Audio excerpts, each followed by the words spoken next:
l'Évangile, les disciples eux-mêmes connaissent cette seconde conversion. Comme eux, nous pouvons succomber à la tentation d'une spiritualité mondaine, c'est-à-dire une vie chrétienne à notre mesure humaine, réduite à nos catégories, à nos structures mentales, bien à nous, plutôt confortables. On peut imaginer que ce rappel à l'ordre de Jésus, qui invite à la seconde conversion, a marqué tous les disciples. Pierre le premier, mais tous les disciples, chacun à leur tour, ont été invités à se convertir une deuxième fois. D'ailleurs, de cette seconde conversion, Jésus en fait un enseignement spécifique. Souvenez-vous, en Marc au chapitre 9, verset 32, lors du dernier passage de Jésus en Galilée. Quand il arrive avec les apôtres à Capharnaüm, Jésus leur pose une question. Que dit-il ? De quoi parliez-vous en chemin ?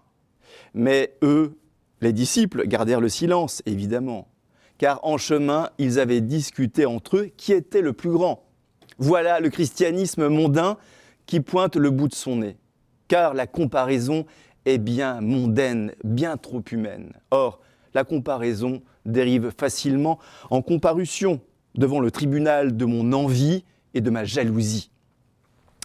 Que dit Jésus ? Que fait Jésus ? Jésus, faisant venir un petit enfant, le place au milieu d'eux et leur dit « Je vous le dis en vérité, si vous ne vous convertissez pas et ne devenez pas comme les petits-enfants, vous n'entrerez pas dans le royaume des cieux. » Remarquons une chose, Jésus parle ici aux apôtres qui ont déjà pris part à son ministère, qui vont communier bientôt à la scène, dont 3 l'ont suivi sur le Tabor. Ils sont déjà convertis, ils sont ses amis. Ils ont consenti à des sacrifices, renoncé à un métier, une famille, laissé loin derrière eux confort et sécurité. Et pourtant, Jésus leur parle de la nécessité de se convertir. Moi, à leur place, j'aurais protesté. Me convertir, Jésus, c'est une plaisanterie. Qu'avons-nous fait jusqu'à présent ? Nous avons tout quitté pour te suivre. Cela n'est-il pas suffisant ? Eh bien, non, nous répond Jésus. Il ne suffit pas de suivre Jésus simplement. Il faut le suivre dans une simplicité, une confiance éperdue. Sinon, on se contente d'une vie honnête, sans doute, mais on restera à l'extérieur du mystère. On n'entrera pas dans le royaume ou dans l'intimité divine. Et c'est bien pour cela qu'il recommande particulièrement cette petite vertu de l'humilité.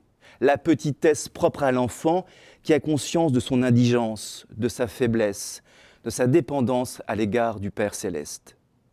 Je vous le dis en vérité, si vous ne vous convertissez pas et ne devenez pas comme les petits-enfants, vous n'entrerez pas dans le royaume des cieux.